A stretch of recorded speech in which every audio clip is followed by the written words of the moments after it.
Assalamualaikum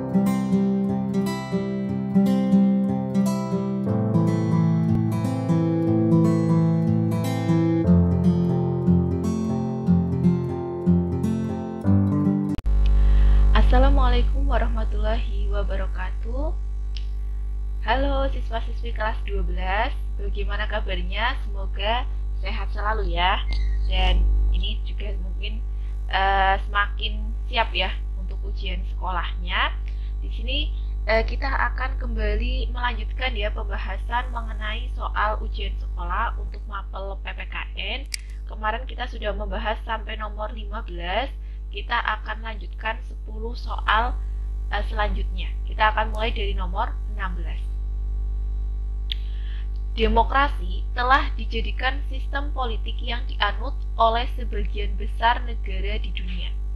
Meskipun pelaksanaannya berbeda-beda, tergantung sudut pandang masing-masing. Artinya masing-masing negara ya.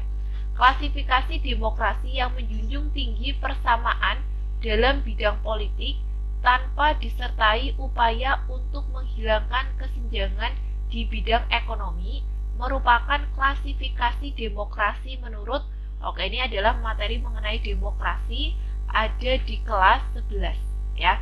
Jadi ketika kita membahas mengenai demokrasi, mungkin kalian masih ingat itu diklasifikasikan menjadi beberapa hal ya, atau mungkin beberapa bagian atau beberapa sudut pandang.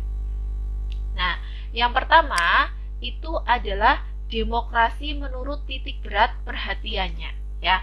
Jadi demokrasi menurut titik berat perhatiannya itu dibedakan menjadi 3. Ada demokrasi formal, ada demokrasi material, dan ada demokrasi gabungan. Demokrasi formal ini artinya adalah demokrasi yang menjunjung tinggi persamaan di bidang politik. Jadi politiknya itu yang harus ada kesetaraan gitu ya. Jadi hak masyarakat untuk berpolitik itu harus setara. Jadi itu yang dititik beratkan gitu ya. Kalau demokrasi material itu adalah demokrasi yang menitik beratkan upaya menghilangkan perbedaan di bidang ekonomi. Jadi titik beratnya itu menghilangkan perbedaan di bidang ekonomi. Jadi bidang ekonominya itu harus sama ya, tidak ada kesenjangan. Itu demokrasi material. Sedangkan demokrasi gabungan itu adalah demokrasi yang mengambil kebaikan dan membuang keburukan dari demokrasi formal dan demokrasi material. Jadi gabungan ya, gabungan antara formal dan material ya. Itu diingat-ingat ya. Jadi menurut titik berat perhatiannya itu ada 3, demokrasi formal, material, dan gabungan. Kalau formal itu kata kuncinya adalah persamaan di bidang politik. Kalau material itu persamaan di bidang ekonomi. Kalau gabungan jelas gabungan antara demokrasi formal dan material. Selain menurut titik berat perhatiannya, demokrasi juga diklasifikasikan menurut cara penyaluran aspirasinya ya. Jadi kalau menurut cara penyaluran aspirasinya itu ada demokrasi langsung, ada demokrasi tidak langsung. Demokrasi langsung artinya rakyat berpartisipasi dalam pemerintahan. Jadi semua rakyat itu berpartisipasi dalam pemerintahan. Mungkin dewasa ini agak susah ya kalau rakyat langsung gitu ya, berpartisipasi semuanya gitu ya. Itu kan kayaknya untuk dewasa ini tidak memungkinkan karena jumlah penduduknya sekarang sudah sangat banyak. Sedangkan demokrasi tidak langsung ini artinya rakyat itu memberikan kekuasaan kepada wakil-wakil rakyat untuk melaksanakan kegiatan kenegaraan. Jadi rakyat itu memberikan ya kekuasaan kepada para wakil rakyat untuk menjalankan kekuasaan negara. Misalkan melalui pemilu, rakyat memilih si A, si B sebagai presiden. Nah, itu adalah demokrasi tidak langsung. Jadi memberikan kekuasaannya kepada wakil rakyat. Itu adalah demokrasi menurut cara penyaluran aspirasinya. Ada langsung, ada tidak langsung. Kemudian hakikat demokrasi yang terakhir gitu ya, atau klasifikasi demokrasi yang ketiga adalah berdasarkan latar belakang budaya politik, ideologi, dan historis. Ada 2 ya, ada demokrasi konstitusional dan ada demokrasi berdasarkan pada komunisme. Demokrasi konstitusional ini artinya adalah demokrasi yang ya mencita-citakan pemerintahan yang terbatas kekuasaannya. Ya, artinya di dalam demokrasi konstitusional ini pasti pemerintahan itu ada masa berlakunya, tidak kemudian berlaku selama misalkan ya bertahun-tahun, itu tidak ya, tapi biasanya ada pembatasan masa waktunya. Misalkan presiden memegang jabatan selama 5 tahun. Nah, itu adalah demokrasi konstitusional. Sedangkan demokrasi yang berdasarkan pada komunisme ini biasanya adalah mencita-citakan pemerintahan yang tidak dibatasi kekuasaannya. Jadi biasanya kekuasaannya ini bisa dipegang oleh seseorang selama bertahun-tahun tanpa adanya rotasi kekuasaan. Itu adalah demokrasi berdasarkan pada komunisme. Ya, oke, ini adalah klasifikasi demokrasi. Nah, kita coba lihat di soalnya. Di sini soal kata kuncinya adalah klasifikasi demokrasi yang menjunjung tinggi persamaan dalam bidang politik. Wah, ini tadi yang menjunjung tinggi persamaan dalam bidang politik kan klasifikasi demokrasi berdasarkan titik perhatiannya. Ya, tadi ada demokrasi formal, material, dan ada demokrasi gabungan. Oke ya, ini berarti yang paling tepat adalah yang A. Itu ya. Oke, saya rasa kalian sudah paham. Oke, saya lanjutkan ke nomor 17. Penjabaran lebih lanjut dari sila kedua Pancasila terdapat dalam Undang-Undang Dasar, yaitu pasal titik-titik. Oke, ini ya. Sila kedua Pancasila ini kan mengatur nilai kemanusiaan. Ya, ini dijabarkan di pasal berapa gitu ya, nilai kemanusiaan ini. Oke, yang pertama pasal 32. Nah, ini pasal 32 ini mengatur mengenai kebudayaan. Nah, ini ya, mengatur mengenai kebudayaan. Oke, ini berarti bukan ya, karena kebudayaan ini mungkin bukan kemanusiaan secara langsung. Pasal 18 ya. Oke, pasal 18 ini mengatur mengenai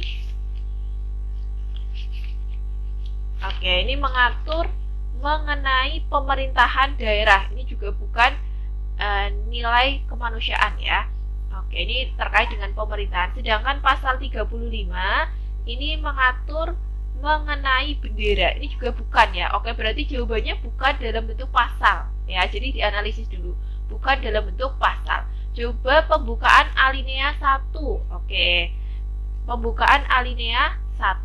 Di pembukaan alinea 1 itu berbunyi bahwa sesungguhnya kemerdekaan itu ialah hak segala bangsa, dan oleh sebab itu maka penjajahan di atas dunia harus dihapuskan karena tidak sesuai dengan peri kemanusiaan dan peri keadilan.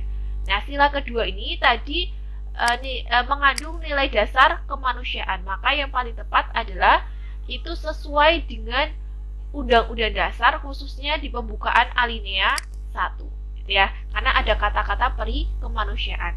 Sedangkan di alinea keempat itu tidak ada kata-kata peri kemanusiaan ya, walaupun memang di alinea keempat itu juga memuat ini ya, dasar negara kita ya, dicantumkan di alinea keempat. Tapi yang paling tepat adalah yang D untuk soal ini.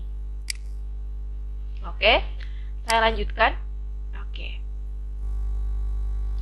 Oke, yang nomor 18 ini soalnya berbunyi salah satu syarat berdirinya negara adalah adanya rakyat. Oke, kalian masih ingat ya, ada unsur konstitutif dan ada unsur deklaratif berdirinya sebuah negara.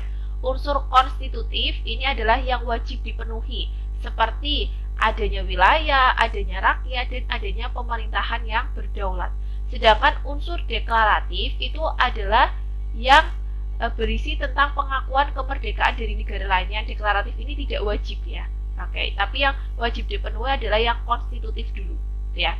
Namun terdapat perbedaan mendasar antara rakyat, warga negara, dan penduduk ya. Jadi tadi kan salah satu unsur konstitutif adalah adanya rakyat ya, tetapi ternyata rakyat, warga negara, dan penduduk itu ada perbedaannya. Perhatikan ilustrasi berikut ini. A adalah seseorang yang menetap dalam suatu negara, sedangkan B adalah seseorang yang secara hukum menjadi anggota suatu negara. dari ilustrasi tersebut yang merupakan warga negara adalah yang merupakan warga negara. Jadi kalian bisa melihat sebenarnya ada di pasal 26 gitu ya, yang mengatur mengenai warga negara itu. Oke, kita coba lihat. Oke ya. Kalau penduduk ya. Oke, ini ya. Kalau rakyat itu adalah sebutan umum untuk orang-orang yang berada di suatu negara. Yang memiliki perbedaan cukup signifikan adalah warga negara dan penduduk ya. Jadi kalau warga negara itu adalah orang-orang, baik itu orang Indonesia asli ataupun orang asing yang disahkan oleh undang-undang sebagai warga negara. Berarti orang-orang yang memiliki KTP atau identitas yang diakui gitu ya, sebagai identitas resmi sebagai seorang warga negara. Jadi warga negara itu harus ada buktinya. Ya, ini buktinya ini yang ditetapkan di dalam undang-undang. Sedangkan kalau penduduk itu bisa orang Indonesia asli, bisa orang asing yang sedang bertempat tinggal di Indonesia. Jadi kalau misalkan ada turis, misalkan ada orang luar negeri main ke Indonesia menetap 1 bulan, maka dia bisa dikatakan penduduk, tetapi dia bukan warga negara. Jadi perbedaan warga negara dan penduduk itu ada pada kartu tanda penduduknya ya, atau kita sebut KTP-nya. Kalau warga negara itu memiliki KTP pasti, sedangkan penduduk itu tidak.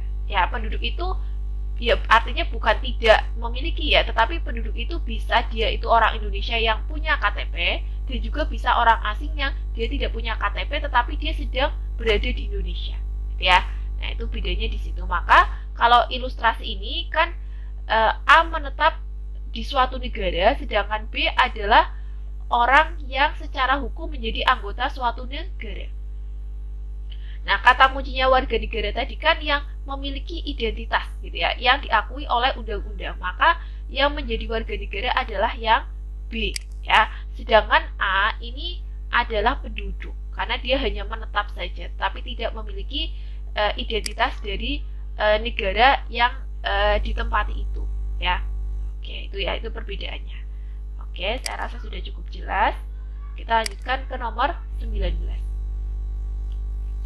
Bangsa Indonesia dalam membina hubungan dengan negara lain menerapkan prinsip politik luar negeri yang bebas aktif dan diabadikan bagi kepentingan nasional, terutama kepentingan pembangunan di segala bidang, serta ikut. Oke, ini terkait dengan hubungan internasional, tetapi ini nanti tidak dikeluarkan ya di kalian, karena kan kita menggunakan materi esensial, jadi terkait dengan hubungan internasional itu tidak masuk ya. Oke, iya, terutama kepentingan pembangunan di segala bidang serta ikut. Oke, mencerdaskan setiap warga negara dari Sabang sampai Merauke, melindungi segenap bangsa dan seluruh tumpah darahnya, melaksanakan ketertiban dunia berdasarkan kemerdekaan, perdamaian abadi dan kemanusiaan yang adil dan beradab, memajukan kesejahteraan di seluruh wilayah Indonesia, melaksanakan ketertiban dunia yang berdasarkan kemerdekaan, perdamaian abadi, dan keadilan sosial. Oke, mungkin kalian ini bisa melihat di pembukaan Undang-Undang Dasar ya. Ini merupakan salah satu tujuan nasional ya, atau tujuan negara kita. Ya, ada di alinea keempat. Di mana di situ kita itu ikut melaksanakan ketertiban dunia berdasarkan kemerdekaan, perdamaian abadi, dan keadilan sosial. Karena di sini ada kata hubungan dengan negara lain ya, maka kita itu ikut serta ini ya, melaksanakan ketertiban dunia ya. Nah, ini bedanya sama yang C, itu ada di kata kemanusiaan yang adil dan beradab. Padahal ini harusnya adalah keadilan sosial ya, kemerdekaan, perdamaian abadi, dan keadilan sosial. Oke, itu ya. Maka jawabannya adalah yang E. Ini kalian bisa cek di alinea keempat. Oke, itu ya. Oke, kita lanjutkan ke nomor 20. Pelaksanaan pemilihan umum serentak diselenggarakan pada tanggal 17 April 2019. Rakyat secara langsung memilih calon pemimpin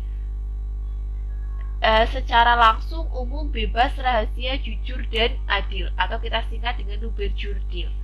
Sebagai bagian dari elemen kekuatan bangsa, maka sikap TNI dan Polri dalam menghadapi kegiatan tersebut adalah A. Menjadi penengah apabila terjadi sengketa pemilu. Ini tidak ya, karena yang mengusut sengketa pemilu adalah Mahkamah Konstitusi. Maka yang A bukan. Menggunakan hak pilih dan memilih karena situasi dan kondisi yang memungkinkan. Oke. TNI dan Polri itu memiliki hak pilih, tetapi karena pertimbangan tertentu hak pilih ini tidak digunakan, gitu ya. Maka ini yang B tidak. Menjadi panitia pemilihan dan pengawasan pemilihan agar berlangsung luber jurdil. Kalau panitia ini kan yang menjalankan adalah KPU dan Bawaslu ya, maka ini bukan juga. Mendukung tegaknya demokrasi, menjunjung tinggi hukum dan HAM. Kalau ini semua masyarakat juga melakukannya, gitu ya. Bersikap netral dalam kehidupan politik dan tidak melibatkan diri pada kegiatan politik praktis. Oke, jadi TNI dan Polri itu bersikap netral. Ya, ini adalah salah satu amanat dari reformasi ya, di mana ada tuntutan reformasi yaitu penghapusan dui fungsi ABRI. Maka baik TNI atau Polri ketika ingin masuk ke dalam politik atau pemerintahan itu harus melepas jabatannya di TNI atau Polri, ya harus pensiun terlebih dahulu, ya. Nah ini baru boleh. Tapi kalau masih jadi TNI dan Polri ini tidak boleh dilibatkan dalam kehidupan politik, ya. Atau mereka itu harus bersikap netral. Ini ya. Jadi jawaban yang paling tepat adalah yang E. Oke, nomor 21, pasal 30 ayat 2 UUD NRI tahun 1945 memberikan gambaran bahwa strategi pertahanan dan keamanan negara untuk mengatasi berbagai ancaman militer dilaksanakan dengan menggunakan sistem titik-titik. Oke, ini ya. Ini yang ditanyakan adalah mengenai strategi di bidang pertahanan dan keamanan. Tadi di awal kita sudah membahas ya, sistem pertahanan kita adalah sistem pertahanan keamanan rakyat semesta atau kita singkat dengan Sishankam Rata. Maka jawaban yang paling tepat adalah yang E ya. Sistemnya kan udah di atas, maka Hankam Ratanya itu yang kita pilih ya. Sistem pertahanan keamanan rakyat semesta. Oke. Adanya perbedaan dalam menerapkan asas kewarganegaraan di beberapa negara dapat menimbulkan dua kemungkinan permasalahan status kewarganegaraan seseorang, yaitu terjadinya titik-titik. Oke, ini berkaitan dengan kewarganegaraan ya. Jadi di dalam penetapan status kewarganegaraan seseorang itu kan ada yang istilahnya ius sanguinis dan ada ius soli. Nah, kalau kalian masih ingat itu adalah materi kelas 10, mungkin kita bahas sedikit ya. Oke, nah ini materi kelas 10 ini terkait dengan penetapan status kewarganegaraan ya. Oke, saya scroll dulu. Nah, penetapan status kewarganegaraan. Saya scroll dulu. Nah, penetapan status kewarganegaraan itu ada yang menggunakan asas ius sanguinis atau berdasarkan keturunan ya, sanguinis berdasarkan keturunan ya. Sedangkan asas ius soli itu berdasarkan di mana orang tersebut lahir ya. Jadi misalkan dia lahir di negara A ya berarti dia langsung jadi warga negara A. Kalau negara A menganut asas ius soli. Kalau misalkan pakai asas ius sanguinis, kalau ayah ibunya adalah orang Indonesia, maka dia adalah warga negara Indonesia. Gitu ya. Jadi sesuai dengan keturunan, gitu ya. Oke. Ini diingat-ingat ya, ada ius sanguinis, ada ius soli. Gitu ya. Oke, diingat-ingat ius sanguinis itu berdasarkan keturunan, sedangkan soli itu berdasarkan tempat lahir. Nah, perbedaan penetapan status kewarganegaraan antara negara yang satu dengan negara yang lain ini ternyata bisa menimbulkan permasalahan. Di antaranya adalah bisa menimbulkan seseorang itu menjadi apatrid dan bipatrid ya. Jadi apatrid itu tidak memiliki kewarganegaraan, sedangkan bipatrid itu kewarganegaraannya double ya, atau dui kewarganegaraan. Maka yang paling tepat adalah yang A ya. Apatrid itu tidak memiliki kewarganegaraan, sedangkan bipatrid itu double kewarganegaraannya. Kalau kalian perhatikan, Ini ada ilustrasi ya. Oke, ilustrasi ya. Ya. Ilustrasi kemungkinan dalam kewarganegaraan. Kalau apartheid itu kan tidak memiliki kewarganegaraan sama sekali. Ini misalnya ilustrasinya adalah seorang keturunan bangsa A menganut asas ius soli. Ius soli kan tadi berdasarkan tempat lahir ya. Ternyata dia itu lahir di negara B. Nah, negara B ini menganut asas ius sanguinis. Ya, ius sanguinis itu kan tadi berdasarkan keturunan. Ya, orang tersebut tidaklah menjadi warga negara A dan juga tidak menjadi warga negara B. Ya, karena dia itu keturunan bangsa A, gitu ya. Tetapi bangsa A ini menganut asas ius soli. Jadi bangsa A itu akan mengakui bahwa dia adalah warga negaranya apabila lahir di negara A. Tapi ternyata A ini, orang ini itu lahirnya di negara B, sedangkan negara B itu menganut asas ius sanguinis berdasarkan tadi keturunan. Kan yang ini kan keturunannya adalah keturunan bangsa A, maka tidak diakui juga di B, gitu ya. Maka ini menjadi kasus apartheid, gitu ya. Sedangkan kalau bipatrid itu kan tidak memiliki kewarganegaraan ganda atau double, dui kewarganegaraan. Ini contohnya adalah seorang keturunan bangsa B menganut asas ius sanguinis. Jadi ada orang dari negara B itu menganut asas ius sanguinis berdasarkan keturunan, gitu ya. Lahir di negara A yang menganut asas ius soli. Ius soli ini kan berdasarkan tempat lahir. Jadi orang B lahir di negara A, gitu ya. Di negara B itu diakui juga karena dia itu kan keturunan dari orang dari negara B, gitu ya. Tetapi dia itu lahirnya di A. Nah, A ini juga mengakuinya karena A ini melihat kewarganegaraan kita berdasarkan tempat lahir, karena walaupun dia orang B tapi lahirnya di tempat A, maka ini tetap diakui. Maka kasus ini menjadi bipatrid atau memiliki kewarganegaraan ganda atau dui kewarganegaraan ya. Oke, jadi ini contoh kasus apatrid dan bipatrid. Nanti bisa dibaca ulang ya apabila masih kurang paham. Oke, jadi ini kasusnya ya, apatrid dan bipatrid. Jadi asas ius soli dan sanguinis yang ditetapkan di masing-masing negara yang berbeda-beda ya. Oke, kita lanjutkan.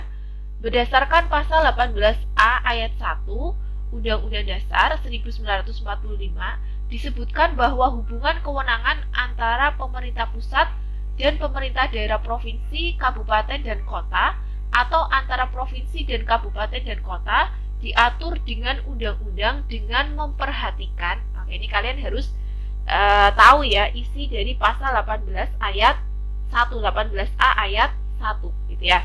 Jadi pasal 18 itu mengatur mengenai pemerintahan daerah. Nah, ini pasal 18A ayat 1 ini menyebutkan bahwa hubungan wewenang antara pemerintah pusat dan pemerintah daerah provinsi, kabupaten, dan kota atau antara provinsi dan kabupaten dan kota diatur dengan undang-undang dengan memperhatikan kekhususan dan keragaman daerah. Jadi, ketika melakukan hubungan antara pusat dan daerah itu harus memperhatikan kekhususan dan keragaman daerah. Maka yang paling tepat adalah yang A. Jadi kalau menemukan soal semacam ini ya memang harus memahami isi dari undang-undang dasar, gitu ya. Yang selanjutnya pasal 24. Untuk menghindari terjadinya pemusatan kekuasaan, Montesquieu membagi kekuasaan negara sebagai berikut. Oke, tadi di awal kita sudah bahas ya. Jadi Montesquieu ini membagi menjadi 3 ya, kita sebut dengan trias politika. Itu ada legislatif, eksekutif, dan yudikatif. Kalau yang federatif itu ini ya, John Locke ya. Kalau John Locke itu kan legislatif, eksekutif, dan federatif. Kalau Montesquieu ini kita sebut dengan trias politika, itu legislatif, eksekutif, dan yudikatif. Dan negara kita lebih condong pada yang ini ya, teori dari Montesquieu. Oke, yang terakhir ya nomor 25 ya.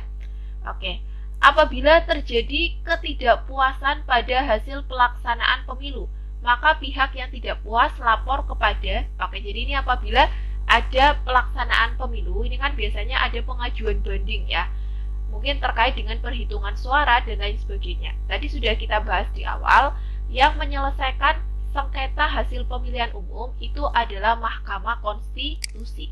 Jadi karena tugas Mahkamah Konstitusi ini adalah ini ya, kalian bisa lihat di pasal 24B, di mana salah satunya adalah mengadili pada tingkat pertama dan terakhir yang keputusannya bersifat final, menguji undang-undang terhadap undang-undang dasar, kemudian memiliki kewenangan untuk membubarkan partai politik dan juga memutus sengketa hasil pemilihan umum. Makanya adalah tugasnya Mahkamah Konstitusi. Gitu ya. Oke, saya harap kalian nanti bisa membaca ulang di pasal 24. Pasal 24 itu ada A, B, dan C. Yang A itu Mahkamah Agung, yang B itu Komisi Yudisial, dan yang C adalah Mahkamah Konstitusi. Oke, baik. Sudah selesai ya?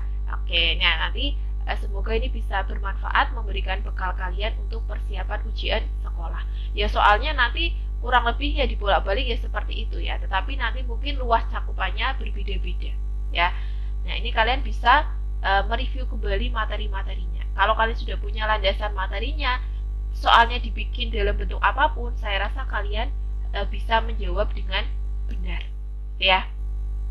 Mungkin itu saja pembahasan kita untuk latihan soal kali ini. Semoga kalian memahaminya, tetap semangat, dan mohon maaf ya apabila saya mungkin menjelaskannya terlalu cepat ataupun mungkin kurang jelas. Nanti jika kurang jelas bisa ditanyakan gitu ya. Mungkin apabila tidak bisa bertemu secara langsung karena sudah hampir selesai ya pembelajarannya, kalian bisa mungkin menghubungi saya melalui WA ya, atau di grup yang sudah dibuat ya.